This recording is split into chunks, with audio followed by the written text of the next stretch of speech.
성경에서는 사람에게만 나는 냄새가 있다고 합니다. 어떤 사람에게는 사망에 이르는 냄새가 나고 어떤 사람에게는 생명에 이르는 냄새가 난다고 말씀하고 있습니다. 좋은 음식에 가까이 가면 정말 맛있는 냄새가 나는 것처럼 꽃에 가까이 다가가면은 계절마다 향기로운 냄새가 나는 것처럼 바울에게서는 그리스도를 아는 냄새가 났습니다. 바울은 하나님과 그리스도에 관한 그 말씀을 전하는 것을 향기로 비유하고 있습니다. 자기가 복음을 전거하였으나 사실상 그 배후에는 하나님이 계신다는 사실을 바울 자신은 잘 알고 있었습니다. 그리하여 그는 자신을 도구로 삼아서 그리스도의 말씀을 전하게 하시는 하나님께 감사드리고 있습니다. 본문 15절에서는 그 냄새를 또한 그리스도의 향기라고 표현했습니다. 우리는 구원받는 자들에게나 망하는 자들에게나 하나님 앞에서 그리스도의 향기니 바울이 복음을 전파하는 그 삶은 그가 로마서 12장 1절에서 말한 대로 하나님을 기쁘시게 하기 위한 희생 제사와 같은 것입니다. 그는 하나님의 종이자 예수님의 삶을 연장하여 사는 사람으로서 많은 사람들에게 배척과 핍박을 당하였고 그 죽음까지 무릅써야 했습니다. 사도행전 21장 13절 말씀에 보면은 예수님의 이름을 위하여서 결박당할 뿐 아니라 예루살렘에서도 죽을 각오를 하였다고 했습니다. 23장 또 12절에서는 바울을 죽이기 전에는 마시지도 아니하겠다 하고 이와 같이 동맹을 맺은 사람이 무려 40명이나 되었습니다. 그리스도의 향기로서 전해진 바울의 복음 전파에는 부분적으로는 받아들여지고 부분적으로는 사람들에게 거부되었습니다. 죽은 자의 부활을 듣고 어떤 사람은 조롱도 하고 어떤 사람은 이에 대해서 바울의 말씀을 듣고자 했습니다. 이러한 받아들임과 거부하는 이 차이는 종말론적 차이로 나갑니다. 받아들이는 사람들은 구원을 얻을 것이나 거부하는 사람들은 멸망의 문으로 들어가게 됩니다. 우리 곧 예수 믿고 하나님의 자녀가 된 사람들, 또 복음을 전하는 그리스도인들은 구원을 받은 사람들에게나 망하는 사람들에게나 곧 누구에게나 하나님 앞에서 그리스도의 향기라고 했습니다. 이 그리스도의 향기는 분명한 좋은 향기지만 또한 양면성을 가지고 있습니다. 예수 그리스도를 믿는 사람들에게는 그 향기가 구원에 이르는 향기가 되겠지만은 믿지 않는 사람들에게는 사망에 이르는 냄새가 됩니다. 바울은 복음을 전하러 다니는 곳마다 이 그리스도의 향기로 살았습니다. 하나님은 바울로 하여금 예수님을 믿고 거듭나게 하셨고 복음을 전하는 사도가 되게 하셨습니다. 바울은 예수님을 영접한 이후로는 어디를 가든 누구에게든 복음을 전하든지 예수님을 알고 전하는 그리스도의 향기가 되었던 것입니다. 이 향기는 꽃에만 있는 것이 아닙니다. 사람에게도 그 향기가 있습니다. 사람들마다 향기가 다 다릅니다. 우리들에게는 어떤 향기가 납니까? 예수 그리스도를 믿는 사람들의 향기는 바로 그리스도의 향기입니다. 우리는 예수님을 믿고 나서 우리는 하나님의 자녀가 되었습니다.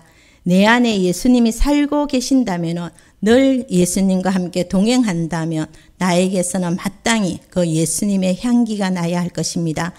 예수님이 내 안에 계시지 않는다면 그저 세상 사람들과 다를 바 없는 사람의 향기만 나겠지만은 예수님이 내 안에 계신다면 당연히 우리의 삶에서 예수 그리스도의 향기가 나야 합니다.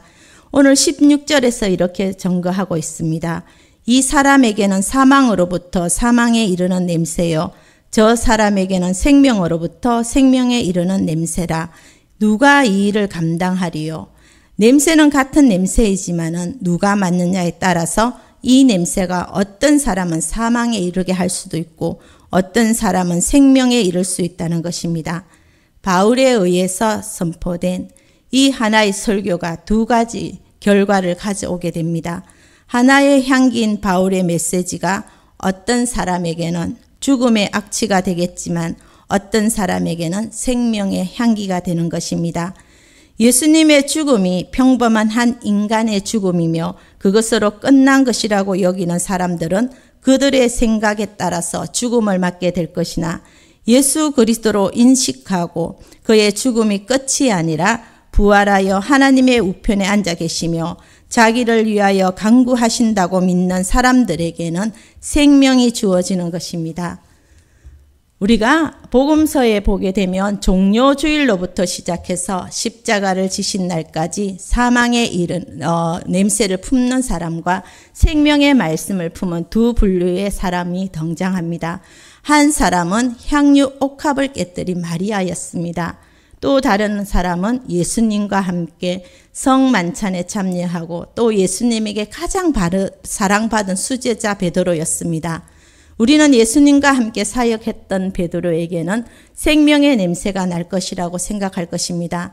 실제 베드로가 지금 살아 있었다면 그분은 틀림없이 생명의 냄새를 품는 분 아닐까요? 베드로 자신도 자신에 대해서 늘 생각했습니다.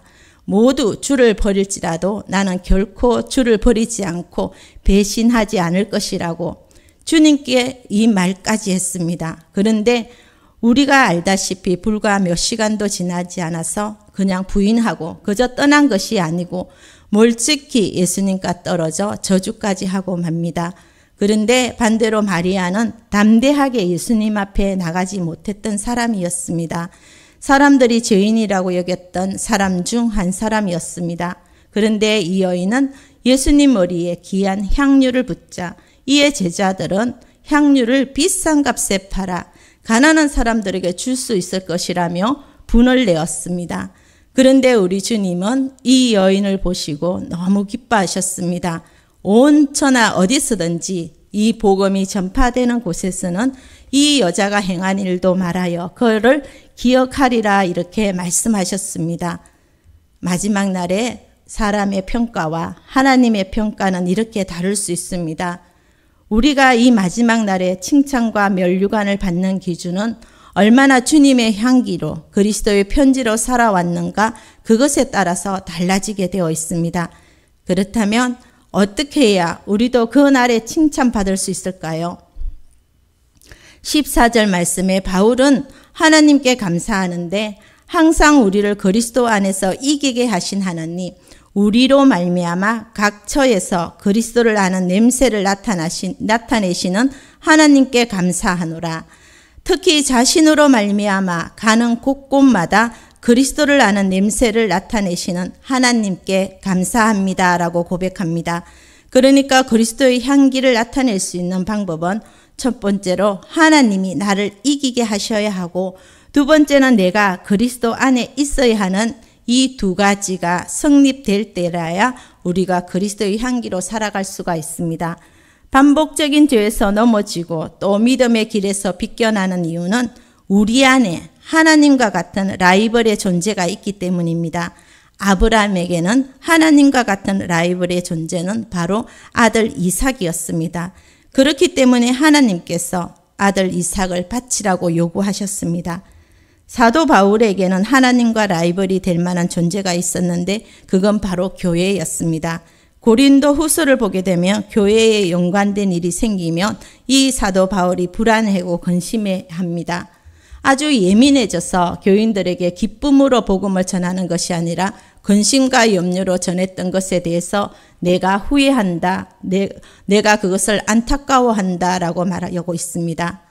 때로는 우리가 주님을 위해 하는 그 일이 하나님과 라이벌이 될 수도 있습니다. 그게 어떤 것이든지 이것 일 앞에서만큼은 내가 넘어지게 되고 또 성령의 9가지 성령의 열매 중에 가장 마지막 열매 그 절제를 잃게 되기도 합니다.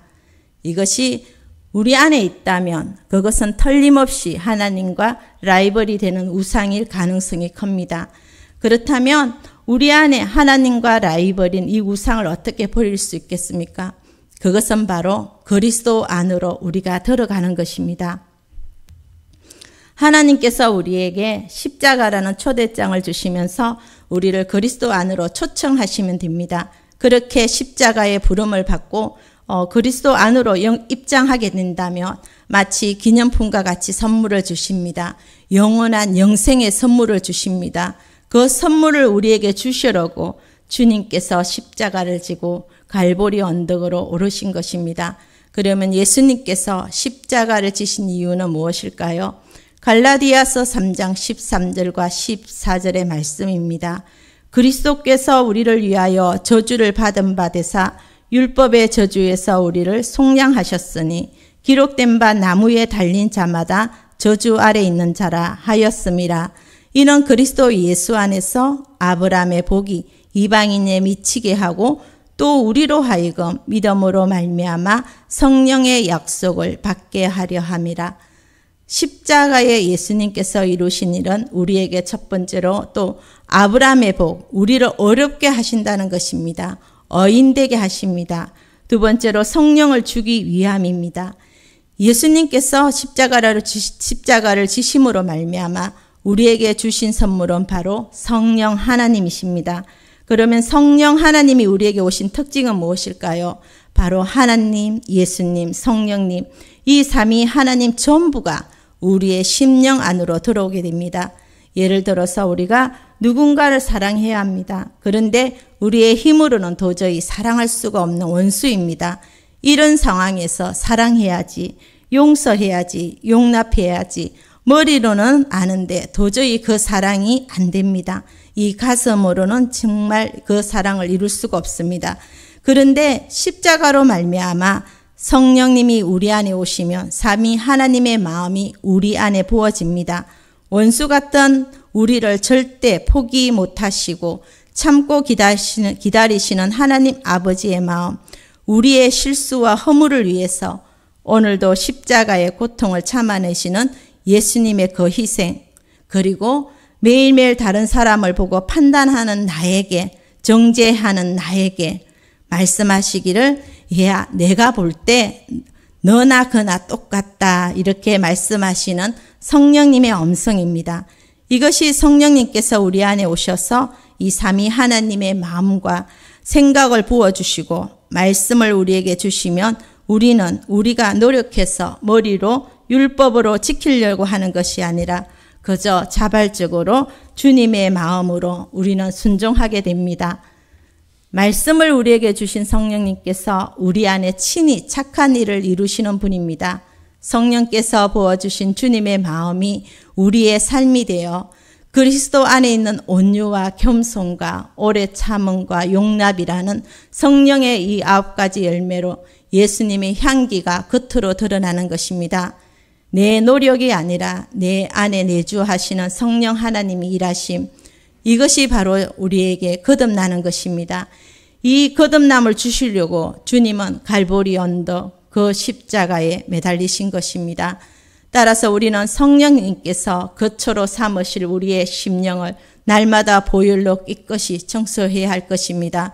또한 성령으로 시작했다가 육체로 마치는 어리석은 일을 범치 않기 위해서 하나님과 라이벌이 되는 우상을 우리는 속히 버려야 할 것입니다. 이 자아를 못 박는 훈련은 날마다 우리의 삶 속에서 이루어져 가야 합니다. 우리가 살아가는 이유는 다른 것이 아닙니다. 주님 앞에 일하기 위함이 아닙니다. 날마다 십자가에 우리가 얼만큼 못 박혔는가, 그리고 얼만큼 예수 부활의 능력으로 이겨냈는가, 이것이 오늘 우리가 살아가야 할 이유입니다. 나 자신의 딱딱한 내 자아와 내 생각, 내 고집, 정말 보고 들리는 대로 주장하는 것이 바로 우상입니다. 나의 나된 것은 어느 것 하나 쓸모있는 것이 하나도 없습니다.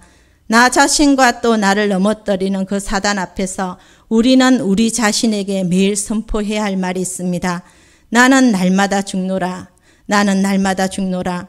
우리가 원하는 것보다 주님께서 훨씬 더 우리가 그리스도의 향기로 편지로 살아가기를 원하십니다. 우리 주님은 갈보리 십자가에 오르셨습니다. 그리고 저주받으시고 나무에 매달리셔서 온몸과 고초를 당하고 피 흘린 그 피 흘림 상태로 우리 주님은 말씀하십니다. 병든 자여 내게로 오라. 목마른 자여 내게로 오라. 가난한 자여 내게로 오라. 죄에 빠진 많은 사람들아 내게로 오라. 내가 너를 쉬게 하리라. 주님이 우리 안에 오시면 우리는 그 보혈의 향기를 맡음으로 말미암아 세상이 줄 수 없고 세상에서 누릴 수 없는 그 평안과 승리를 얻게 될 것입니다. 우리 몸에 십자가의 향기, 그리스도의 향기가 매일매일 배어 있어야 할 것입니다. 우리는 사륜의 꽃 예수님이 우리 마음밭에서 피어오를 수 있도록 우리 마음의 밭을 매일 말씀으로 점검해야 할 것입니다. 더 이상 우리의 마음을 가시덩굴과 돌짝밭으로 둘 수 없습니다.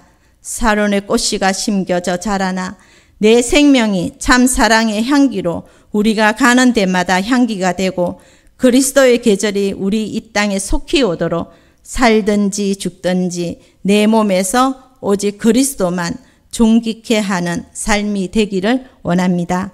오늘 말씀을 기억하면서 기도하며 나가겠습니다.